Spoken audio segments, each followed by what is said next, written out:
गुजरात के नवाही कस्बा मंगूवल गरबी में नौजवान ने 30 रकम कर दी। पीर काशिफ ने करीबन 15 साल की उम्र में अपनी तमाम ज़िंदगी अपने माँ बाप की इजाज़त से दीन के लिए वक़्फ़ कर दी। पीर काशिफ ने दिन रात सख्त गर्मी और सर्दी के मौसम में सुबह सवेरे फजर की नमाज के बाद गलियों और गंदगी के ढेरों से जाकर पाकिस्तानी अखबार जिन पर पाक नाम लिखे होते हैं और पाक औराक उठाकर जमा करके गुजरात में महफूज करता रहा, जिस पर पीर काशिफ ने कहा कि मेरा मंगूवल में एक ख्वाब था कि मैं मंगूवल गरबी में कुरान में हर शरीफ बनाऊंगा,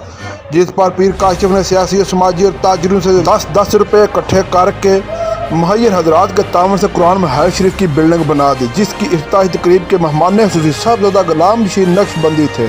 तकरीब में इलाका भर से सियासी, समाजी, मजहबी और सहाफ़ियों की कसीर तादाद ने शिरकत की।